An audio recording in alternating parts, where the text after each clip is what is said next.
day here in the capital, and then all of a sudden the news broke that Notre Dame was on fire. Now, Notre Dame really is the symbol of eternal Paris, and so immediately Parisians, but also tourists, Catholics, non-believers came together to witness this apocalyptic moment and accompany Notre Dame through this turn of events, sometimes in stunned silence, sometimes singing very softly.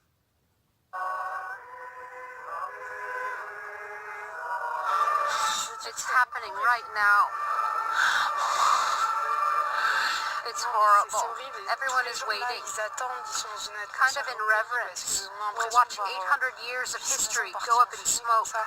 It's the heart of Paris, so it's kind of our heart as well. Notre Dame, of course, that Gothic architectural masterpiece, such an important symbol here in France, but also very important to so many people abroad, made famous, really, by Victor Hugo's book, The Hunchback of Notre Dame, and it's also part of UNESCO's World Heritage. Now, each year, some 13 million people visit Notre Dame, which makes it the most visited monument in France, but also in Europe. Now, it's an important religious symbol, of course, but it's much more than just a cathedral or a tourist attraction. First of all, it's point zero. Now, it's the point from which all distances are measured in France, but also Notre Dame holds a really special place in the heart of secular France, which might seem ironic because it is a cathedral, but she's kind of seen as a protective ancestor, a reassuring grandmother, if you will, who's always been there and it seemed would always be there, but that was, of course, made very fragile. It's a loss. It's worse than mourning someone because it's the soul of Paris, first of all, but Catholics too.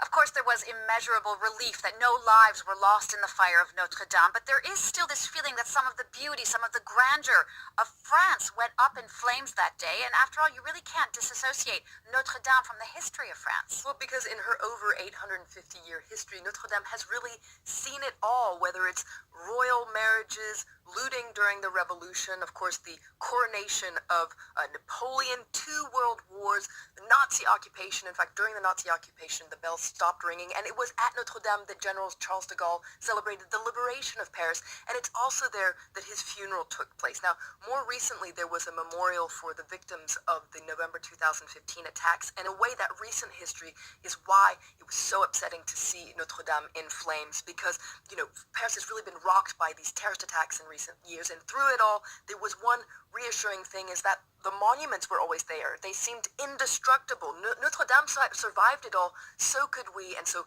seeing her in flames was all the more heartbreaking. Now, despite all the destruction, things really could have been a lot worse, and if they weren't, it was really only thanks to the 400 firefighters, les pompiers de Paris, who were able to save the structure of Notre Dame, as well as many of its treasures and relics. And some of that is down to pure luck. For instance, the 16 copper statues that you can see right here on the roof were removed for restoration just a few days before the fire broke out. Now, people were also cheered to learn that despite the raging fire and temperatures, crosses were saved, as well as this crown of thorns, the great organ, the famous rose windows also survived the flames. Now, other works of art and relics were dragged out by the police while the cathedral was burning. Now, the million-dollar question, or even the billion-dollar question, quite literally, is restoration. The French president, Emmanuel Macron, has vowed to rebuild Notre Dame